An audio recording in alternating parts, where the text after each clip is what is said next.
things that you enjoy today, the freedoms that you enjoy today, didn't come just like that.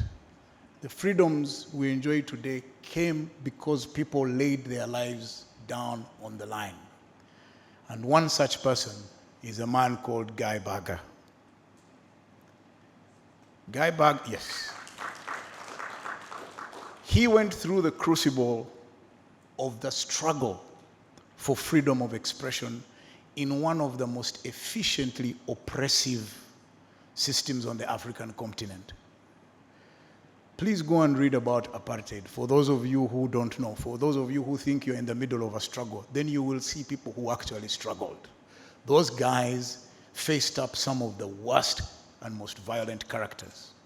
And just so you know, he was banned from reading certain materials and even possessing them. And he was actually convicted and forced into exile for possessing reading materials that were pretty much progressive. Some of you today say a few things and then you're inconvenienced by a few shouts and you start complaining. Well, I think we really need to listen to the guys who went through this crucible. And so today, we're going to listen to a man who, and I think he's forgotten a conversation we had many years ago, who in his work taught journalism, and his last assignment, he was an independent consultant for UNESCO, but had to live in France. And suddenly, he had to face a situation he could never, ever have anticipated. Out of the blue, his nationality changed. For a man from an English heritage living on the Eastern Cape of South Africa, overnight, Professor Guy Berger became a Frenchman. Everybody was now calling him Professor Guy Berger. And he was looking around to figure out who, and then there was a huge quarrel. He said, no, I am Guy Berger. They said, no, you're French, you're Guy Berger. So today we're going to figure out what Guy Berger or Guy Berger is. Ladies and gentlemen, please welcome Professor Guy Berger, who is going to be talking to us about the links between African journalism, big tech, elections, and data. I am ready to listen because I have many questions. If America can be manipulated in this, how about African elections? Professor Guy Berger, please come.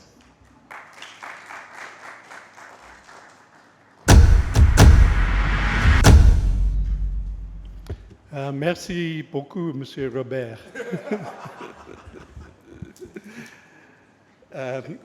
Thank you.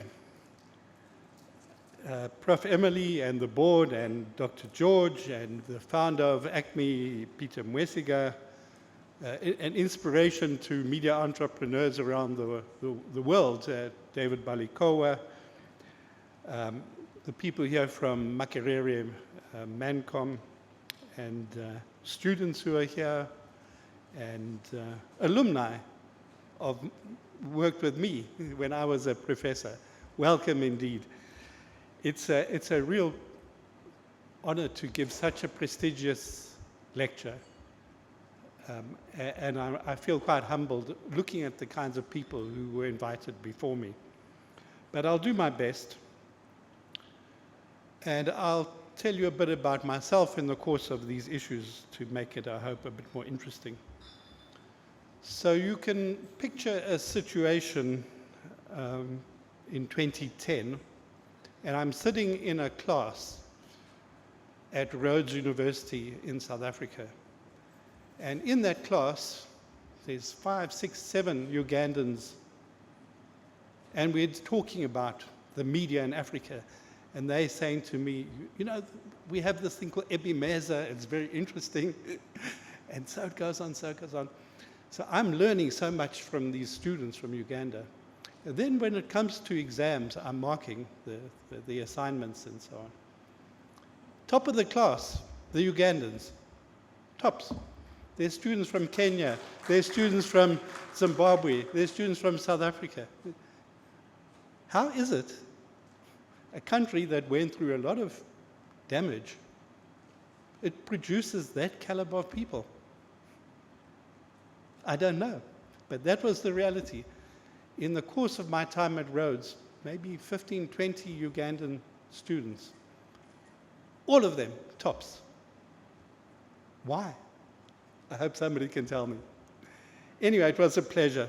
A society that went through a lot of trauma produces students of such caliber. So, let me also kick off by telling you a bit about the issues. So here you have a picture of a ceramic cup. And disclosure, my sister designs these. Anyway, you will see why I'm using a cup. So the first thing I want to speak about is the elections in South Africa. And why this is important is the MC, the moderator, kindly mentioned my history. Let me tell you, I grew up as a privileged white South African kid. I was conscripted in the South African military. They made us invade Angola. You know, that's 2 countries away. Namibia. I came to the university. There was an uprising in South Africa. I was 18 years old, but I met a young man. His name was Gilbert Thompson. Now you may think maybe he's also a white South African, but actually he was a black South African. He was 16 years old, and he politicized me. So I'm grateful to him because he helped to liberate my thinking. And there's a Ugandan connection here, because in the course of the struggle against apartheid, he left South Africa, and he went for military training in the ANC. And he came here to Uganda. He was in a camp here in Uganda. You know, there was something like 15,000 ANC combatants in camps in Uganda. Did you know that? 15,000. After some time, he became very frustrated because there was corruption in the camp. You know, the camp commander was getting good food. The ordinary people didn't get anything. Eventually, he absconded. And he went to the International Committee of the Red Cross here in Kampala. He said, I can't take this anymore. I want to go back and fight. And guess what they did? They took him back to the ANC. The poor guy. Anyway, eventually he came back to South Africa. He joined the South African Army, the new army now. And I met him some time later, and he came to study at the university where I'd first met him. Unfortunately, he was thrown out of the university. Why? Because he had an AK-47 under his bed. The university would not accept that.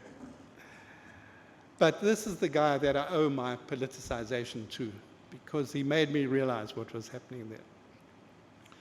Now, I went on my own political career. I was in prison for 3 years. I was in exile for 5 years. And so when you come to this, which took place now, this year, 30 years since democracy, I was very excited, especially because I lived in France 11 years, Berger, and I was working at UNESCO. So now I'm back home because I'm retired and the election is coming. So when you think of an election these days, one thing that comes to your mind is Donald Trump. When his gangsters try to seize power. And the same thing, of course, you know, happened in Brazil. So in South Africa, we're thinking, could we have any problems with the elections? We fought for this democracy, but could we face some people causing trouble? And so I worked with the South African National Editors Forum, which is an organization I helped to form. Although I was an academic, but they accepted academics into the Editors Guild. And we did a human rights impact assessment. We said, what could go wrong with the elections, especially on social media? Could you have a Donald Trump thing? Election stolen, stop the steal, bring your guns, we go to the Capitol. Could we have that in South Africa? And we said, well, it's possible. It's likely also that we will have a lot of attacks on foreigners, because in South Africa there's a lot of xenophobia. People like to make a scapegoat for any problems, anyone who's foreign. You know this. And then we thought, well, could there be attacks also on journalists, online attacks? Oh, yes, absolutely, especially women journalists. Wow, you don't want to read the kinds of death threats, rape threats, threats to their children that happen to South African women journalists. So we said, okay, these are the threats we can anticipate online. What should happen with these things? What should big tech be doing to protect the integrity of the elections, stop the violence on their platforms? So we came with some mitigations and so on. And then we invited them, the editors invited those companies to come along and discuss how can we cooperate. Any guesses what the response was? Okay, Dr. George is correct. No response. These are the country's editors, mind you. They invite the company to say, can we collaborate? The one actually that did respond was Google. We said to Google, if we give you the names of 25 journalists, can you look at their hashtags? Can you look at YouTube?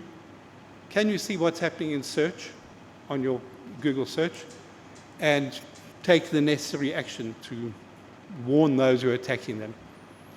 Google said, don't worry, we have 200 people around the world looking at elections. I'm in a country, 11 languages. I know it's not as much as you, but Google worldwide has people to look at 11 languages. And I said, we don't need your names. The other companies did not even respond. Not very encouraging. So 2 NGOs then took forward this, civil society, they took forward this. And they wrote to these companies, they said, tell us, what are your plans for the election? Are you going to have some extra moderators in Zulu? Are you going to be cooperating with the Independent Election Commission? You know, tell us your plans. No response. Aha. Now in South Africa we have a law, a Freedom of Information law. And that entitles you as a citizen to get information from any entity if it affects your rights. So these NGOs then upped the game. They said, we're not asking nicely, we're now asking in the name of the law. Give us what you're planning. Because you know the tech companies also, they have different plans.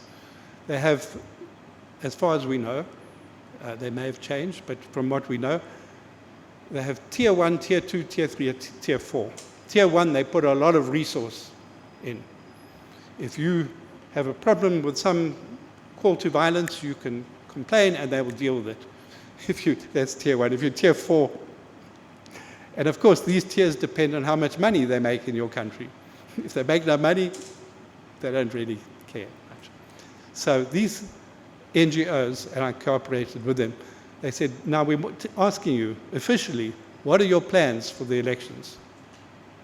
You major players in this. South Africa has very high use of social media. And so they all responded to that. And how did they respond? They said, we don't fall under your jurisdiction. We are registered in Singapore, we're registered in Ireland, we're registered in California. We don't have to follow your jurisdiction. These are companies, by the way, they make money. If you look at TikTok in South Africa, every 5th video is an advert. They're making money. But we don't have to give you this information. Now, this has gone to a higher level. We have an information regulator. And the information regulator has examined this and said, actually, you do fall under our jurisdiction. So now we're going to investigate. Is the request for information about your plans, is this justifiable? So now we wait to see. So that's where we are at the moment on that story. The lessons that we can draw from that is, one is, I think the editors are losing power, especially in relation to big tech. Big tech, they think they don't have to respond to editors. So that's a very serious issue. Second of all, suppose the tech companies say to the information regulator, you do not have jurisdiction, we're going to fight this, we'll go to court. Or suppose they say, okay, we accept jurisdiction, but we still don't give you the information because it's trade secrets or something like that. What happens? Can the South African state enforce?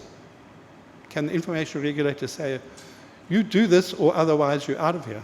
Can it do that? Will it do that? if a court case takes place, and that goes on 3 years, 2 years, you can see Teko saying, you are speaking ancient history here. That was the election in May 2024. Things have moved on since then. So this is an interesting issue. And the third thing, I think, is what does this mean for the role of the tech companies in other African elections? Bear in mind, South Africa is one of their biggest markets in Africa. Smaller countries, how much money do they make in Uganda? Do we know? We probably don't. But if this is how they treat South Africa, how will they treat things if you try to develop some more transparency and accountability on their side? So here's the stakes then. Either these platforms are going to be so hands-off that anything can happen there, or they're going to be neutral but try and enforce some rules that you may not call for violence or threaten journalists with death and take some action there. Or, which is a new scenario, they may say, we will support one side or the other in an election. You can see this with Elon Musk. What's he doing with X, Twitter, in the US? He's supporting Donald Trump. He has promoted his own feed, his own Elon Musk account, so that he is now the biggest, got the biggest following on Twitter, because he promoted it with the algorithm.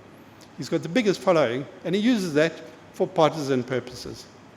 So these are some of the scenarios that we should look at and feel a little bit worried about. Julius, you're in the Election Commission. You need to think, what should be the role of big tech, ideally, in a Ugandan election? Okay, let me move on a little bit now to say, what did we see? All this, we tried to get big tech to do the right thing. No luck. So what did we see? We saw this. Okay.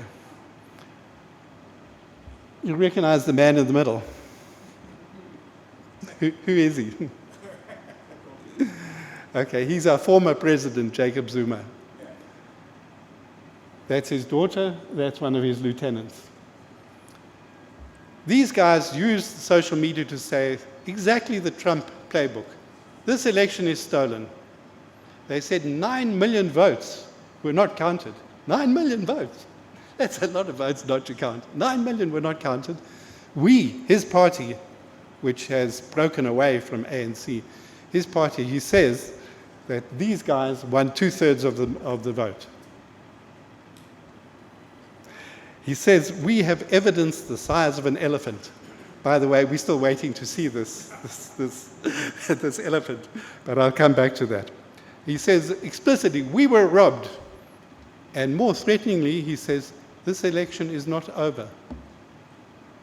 This election is not over. Now, in the build-up to the actual voting, we had this. Here, you can read, I don't have to read for you, well, I'll summarize it. A loud and clear message. If these courts stop MK, that's Jacob Zuma's party, there will be anarchy, there will be riots like you've never seen, there will be no elections. So this is a direct threat. It's not just a kind of prediction or risk.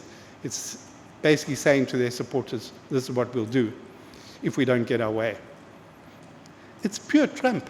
I mean, it's not African. It's simply taken from Donald Trump's playbook. Now, what's interesting is that this guy, Viswan Reddy, who made this particular threat, he makes a threat, and it's not an idle threat. Because if I just go back 2 years, 3 years, 2021, Jacob Zuma was put in jail for just a short period because of defiance against the Commission of Inquiry.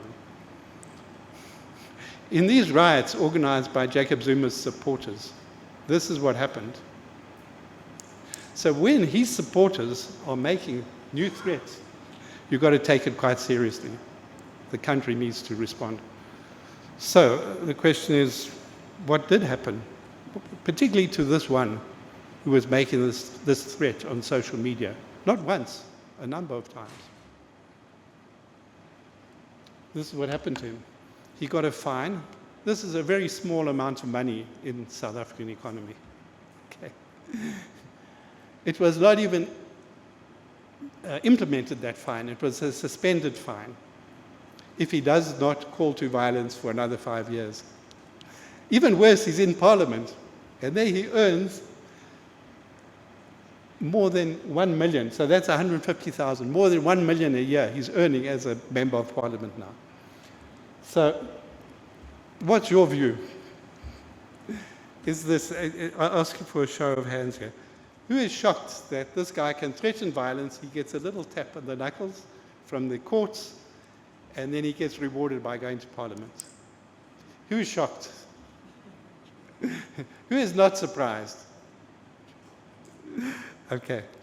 Well, personally, I should not be surprised, but I was surprised because I would have thought more would happen. As it turned out, the election was relatively peaceful. Not to say it's over and done. As Zuma said, this election is not finished, so you don't know with these people. But let's just get back to the topic here, because Zuma hasn't come with his elephant of evidence. But there is an elephant in the room. There's a herd of elephants in the room. I think you can guess what they are. Because these are the elephants here. The social media companies who are happy to let this incitement go ahead. These guys would be much weaker than they had wanted to. So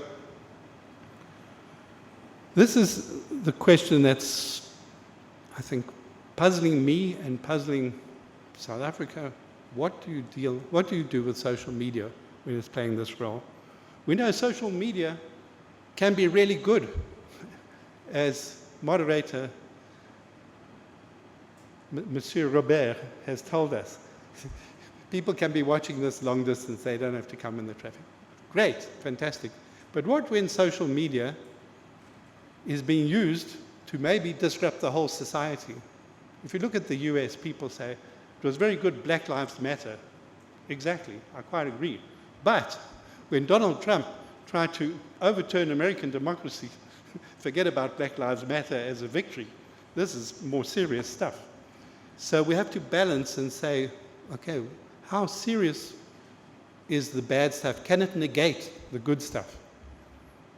And we can't just sit there and let it happen. I mean, we've got to be wrestling with these issues. So let's see what it takes to wrestle with these issues. So I used to be an academic, and I wrote this article a long time ago. This article, by the way, is based on a paper I presented here at Makerere around 2000. Jane Frances Aloha invited me to a conference, and I presented this paper. This paper is still online. This is the paper that gets the most reading that I ever wrote.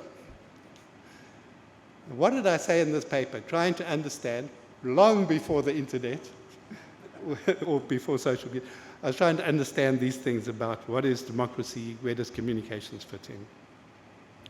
And so this is what I'm going to now turn to. But first, I have to ask you to vote, because these are the things I was theorizing. Monsieur Robert, is media part of civil society? Oui ou non? So your question again? I'm asking you, is media part of civil society? Or number two, is it part of the state?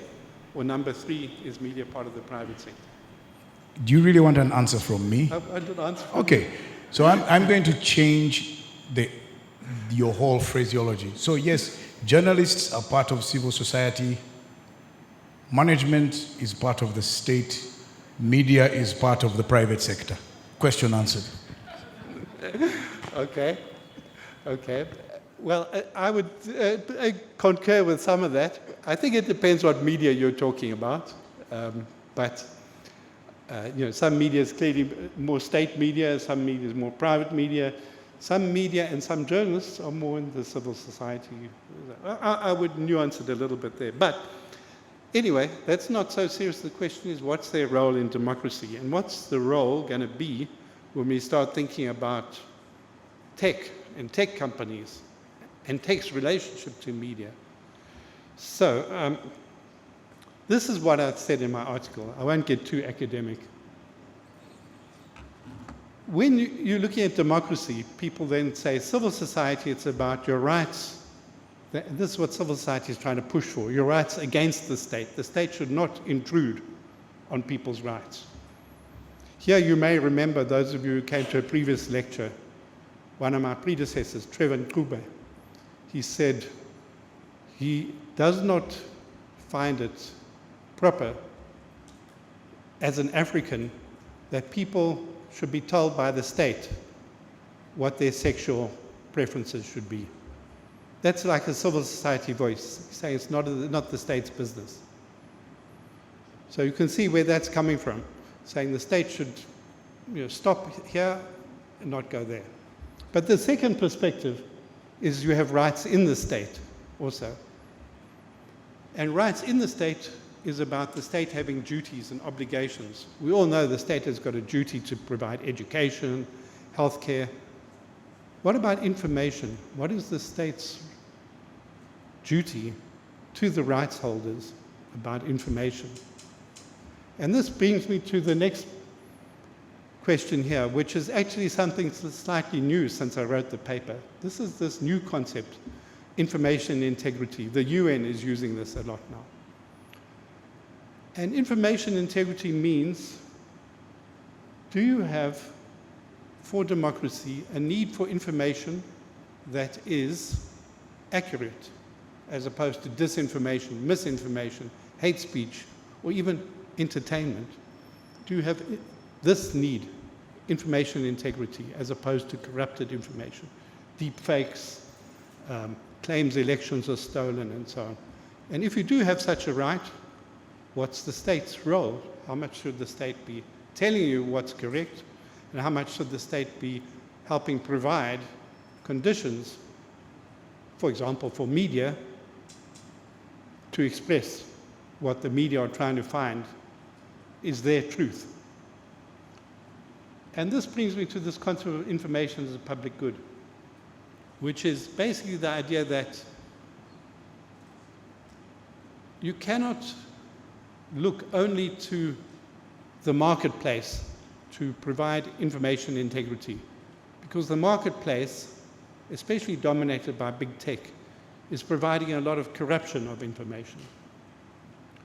And therefore, the debate is, what is the role of the state to provide information as a public good, like public service broadcasting in local languages? What's that? That's information as a public good. Even information that is, for example, I was looking at the Monitor today. I think, Prof. Emily, you did an article there, am I correct? And then it said you have to pay if you want to go further. But that article is what's called a merit good, because it doesn't just stay there, it goes further. But it's information and opinion that's based on facts. And so these are important elements in this total mix that we've got. And the question for democracy is, can you keep the state only to the two top roles, or do you also need to bring in a different perspective? And the different perspective becomes important because today, as everybody knows, and Mr. Kabushenga will know all better than any of us, media, which was so important historically, is really struggling. People are not buying newspapers. The moment you put your content online, first of all, you're competing with everything else that was ever put online by human beings. And today, there's this generative AI. That means you're competing with content produced by machines. Okay, so it's very hard when you're media trying to keep an audience online. Even more difficult is advertising. I'm going to come back to that. Because when you want to get advertising online, you're competing with these big platforms that have advertising more or less sewn up. So these are some of the stakes You have democracy, civil society issues, you have public issues, public service media, you have private media, you have community media, you have media in trouble, and then you have the big tech. Okay, I know that was a bit complex, but I wanted to unpack that for you. So let me tell you what I've been learning about this new communications environment. And I think that what we need to look at in this new environment is, where is the power lying there, and how can that power be responsive to democratic values and systems and accountabilities? Now, we started a journey quite a long time ago that everybody knows: media. We all know where power lies in media, because if you can break it down into what's called the tech stack. When we started our journey, those of us who are pre-internet, these are the things that power could lie in terms of sources that could manipulate, or sources that could be banned or restricted. Some producers had to get a license. I know in Uganda, because one of my students, J.B. Mayiga, he did a study on the Ugandan licensing system for journalists, which was never properly enforced.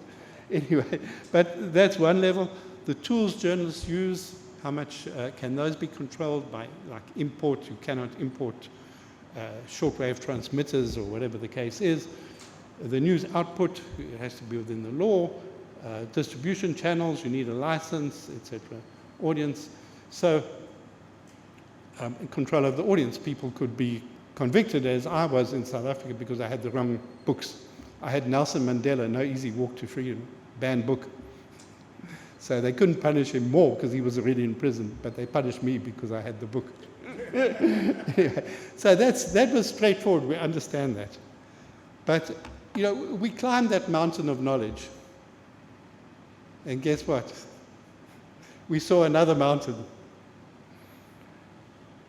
The internet stack. Now this is getting a bit more complicated, because here infrastructure becomes important. Who has the license to distribute internet connectivity? And who's actually providing it? Do you have a telco license or not? Apps, that's a big thing. Some countries, you know, are banning that the App Store could have certain kinds of facilities. Brazil just now said no more Twitter on the App Store in Brazil. Content, well, we know that that was curbed by laws, sometimes selectively. So it would be a particular individual who government didn't like, they would prosecute them. Mr. Kabushenga, c'est vous. Okay. And others, they wouldn't, they'd be selective, because of course more people were posting content. And the last thing, there's costs. Well, you know that here in your country, for some time you had social media taxes, which was a way to perhaps raise revenue, but also a way just to keep the lid on the extent of internet access. And so these are some of the things we had to learn when we saw this new mountain. But the journey continued. So now we've got something that's not even begun, really. It's just beginning, AI. So you start looking at the AI stack. And here it becomes more complex, because it's who controls chips. This is a big global issue. Who controls the cloud to store the stuff and have the computing power to process it? Who controls the data? And then all these apps like ChatGPT or Google Gemini, they're based on foundation models. So foundation models, who controls them and what's going into there, what's the power there. Then the apps that come on top of that. Bearing in mind that some of those apps are based on open source foundation models. In other words, it's like the cat is out the bag in a way, so control becomes quite challenging. Then the content, then the outputs, and the users. And the users, how much do they kind of exercise control on this thing? Because the users, particularly on social media, you think you're using Google, you're searching with Google, but Google's searching you. And you think you're using Facebook, you think you're connecting with other people, But actually Facebook is seeing who you're connecting with. And they are, with the algorithms, they are deciding on what's of interest to you, what to recommend, what will come first. Because there's too much stuff. So they have to sort it somehow. So they do that. So who controls the users then? That's the question. And with AI, it's a question, how do you know if it's actually a deep fake or not? That's one of the challenges with that. You all know, of course, that to control some of these issues of internet and AI, internet shutdowns, blocking apps, throttling the speed, and I mentioned the tax question, which is still there. So this is part of the journey of governance. We get to know one mountain, we see another one, we climb there. We get to another one, we climb there. We're still climbing. It's quite a complicated story. And what this means for us, I think, is a couple of questions. So what I've been explaining there is that it was easy to control the media in a way, less easy to control the internet. Now you come to AI. So can we get a show of hands here? First question, can African governments govern local media for better or worse? Can African governments today govern African media? Yes? Who votes yes? No? Personally, I think African governments still can, because media, you know who the media houses are. You can go and send your police there, you can take them to court, you can, it's a known quantity. People, what you see is what you get. But when you come to across the internet and those different stacks of the internet, remember I came with those different things, a little bit more difficult, because the app stores, like these are global app stores, internet, even an app that's not on an app store, you can still download. VPNs here in your own country, you have Facebook banned, but with VPNs people can access it. So in Brazil now, if you access Twitter on a VPN, you get a fine. So now they're even tackling the top level of the stack in Brazil there. And the last question is, can you govern AI actors across that stack? Chips, cloud, foundation models, application models, uses. I won't pick on Robert anymore. I'll pick on Dr. George. What's your answer to the third question? Yes or no? No. Does anybody think yes? Okay, so this is the challenge that we face. Now, one of the ways I think we can begin to address some of these issues is this. First, if you put all this all together, I'm not going to go through it, but you can see how things became more and more complicated.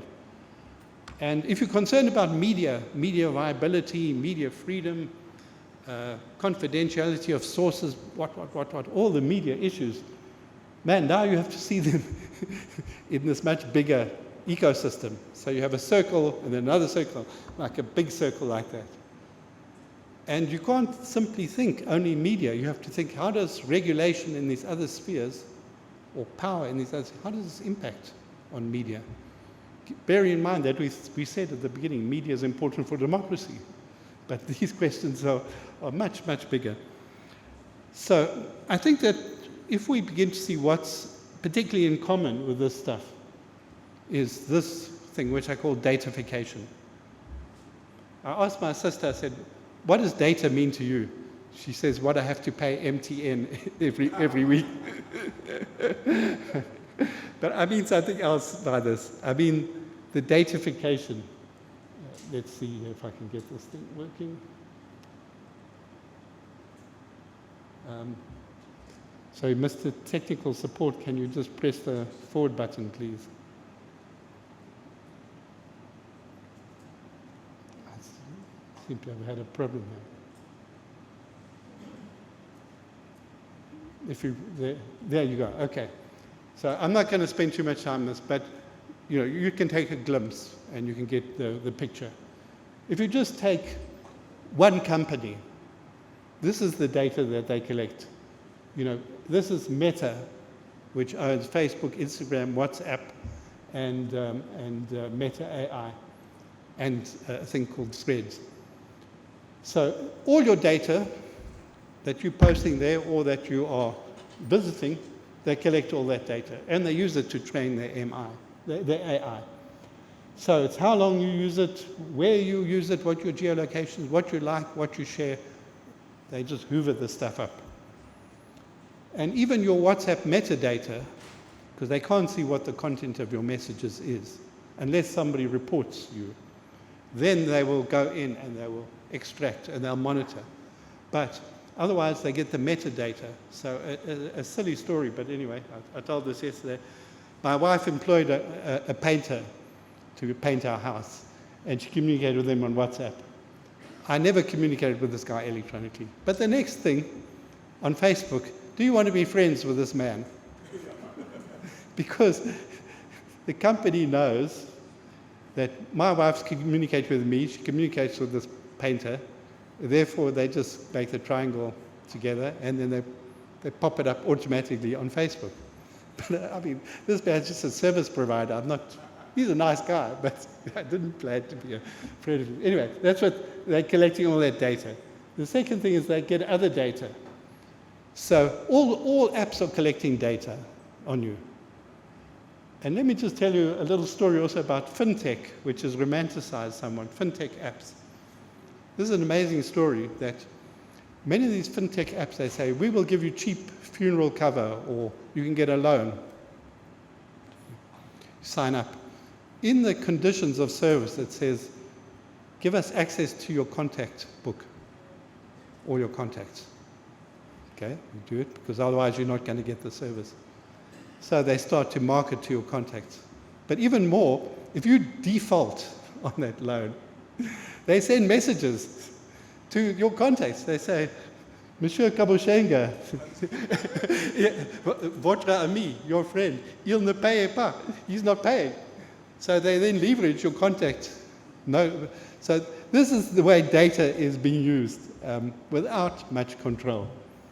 And the last thing is advertising, which, as I said, and I won't go into now, but to put a single advert in front of you, the computing power that goes into that, the amount of data that they've got, one advert on your Facebook, this is what it goes up to 2 million data points, their direct data points and the indirect data points that they bought from you. Up to 2 million. I mean, I can't calculate more than 2 things at a time. This is 2 million things as to whether that advert should come to me then. And it's dynamic. So it's like in real time, it's saying, okay, well, your friend is looking at this advert now, so we'll show the advert to you exactly. Anyway, it's a hell of a system, and there's other issues with that system. How on earth can media compete online? Media just don't have that data to target people in that way. So this is part of the challenges, but it's also part of the answer, because I think what you can look at is, in terms of this data that people are taking, in fact, they're filling their own cup. They're filling their own cups. Our cup is still empty. But what you can do is begin to look at this data flow as a key vulnerability, a key point of intervention, which states can begin to regulate. I'm sure you have data protection here. Maybe it's not effective, but data protection is something that can really be possible here. Now, apart from those things that we're getting that data, just a quick word on AI. AI, they train it. They train these foundation models, and then they use this thing called RAG, real-time augmented generation, where they search the internet also for new stuff, and they're combining all this. That's how much data they use to train the models, and they collect more and more data. And it raises questions about, okay, what's the bias in this data?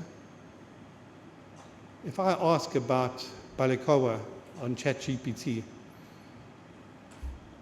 probably will not have a lot on him, although he's a famous guy. Yeah.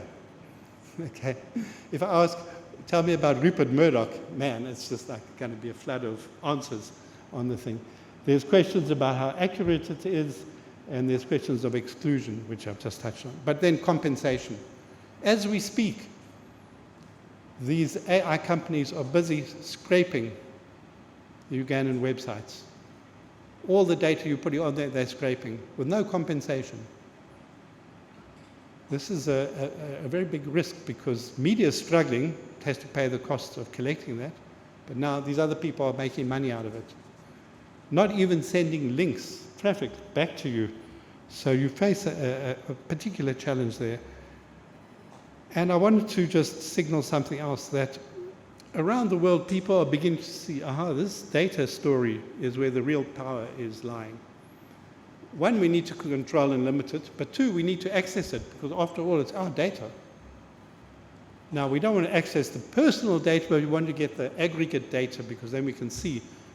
If you want to manage traffic in Kampala, you want the aggregate data, which you can get from 1,000 cell phones, are reporting that to the telco companies anytime. You can begin to see where the log jams, what time of day, you can begin to plan. Now, around the world, there's a push to get access to this data. In Europe, it's essential, particularly for democracy. Journalists, researchers have a right to go to tech companies and say, we want data. Not personal data, aggregated, but we want that data. And the companies have to give over, they have to share that data. In the US, they have a thing, it's not compulsory, but because these are American companies, they give a little bit of data to American researchers. Come to Africa, African journalists, African researchers. I'm on this TikTok advisory council.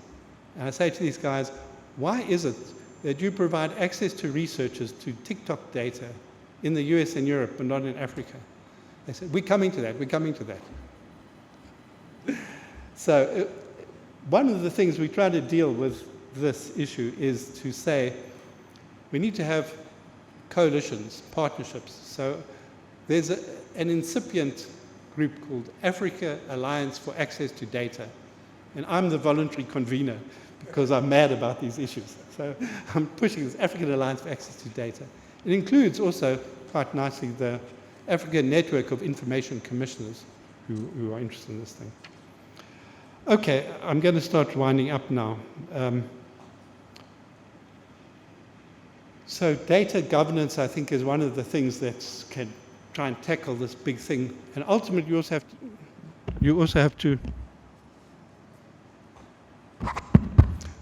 have to tackle about compensation for data.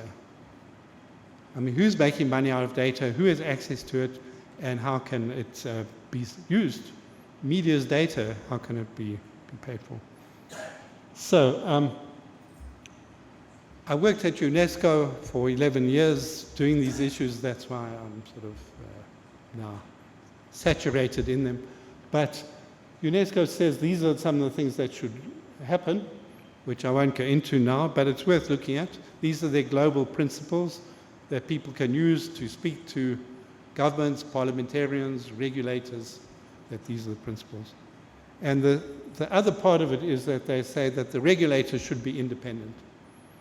I'll tell you about that South African story to come back to that.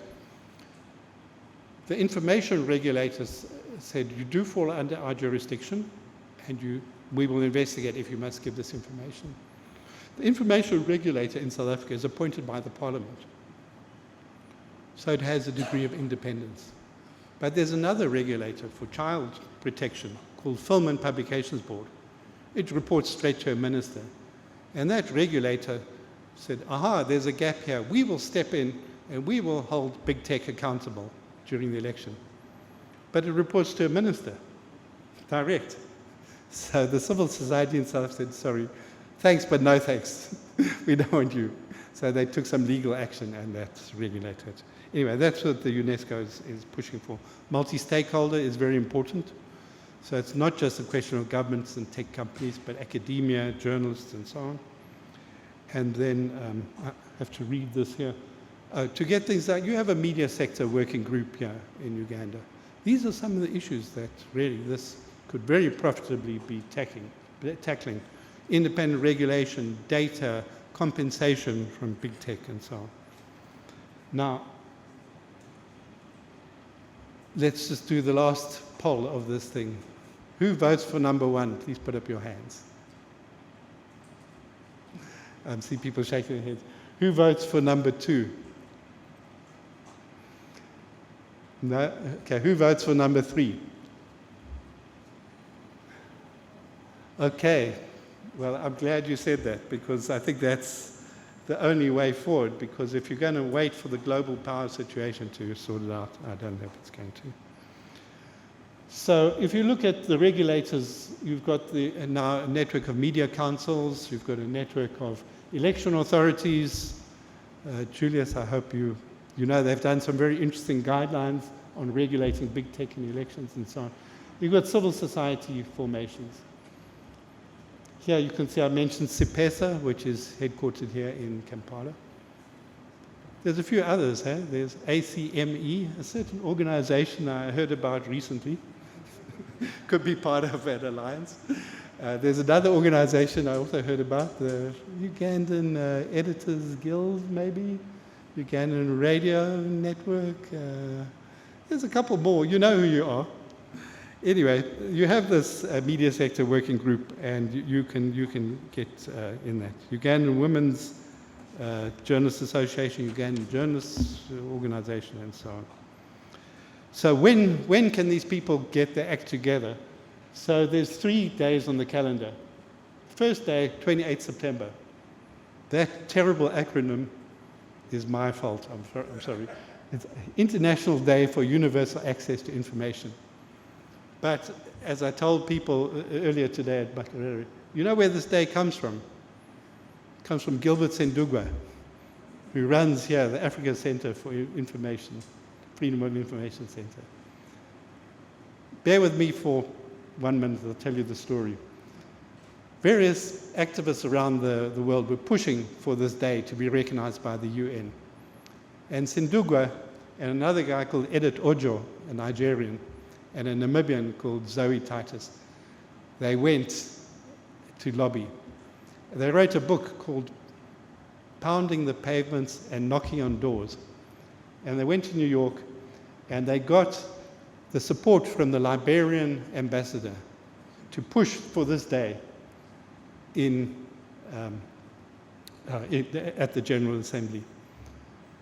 And the Liberian ambassador said, okay, I think this is important. I checked my capital, they're happy with it, but I need a speech.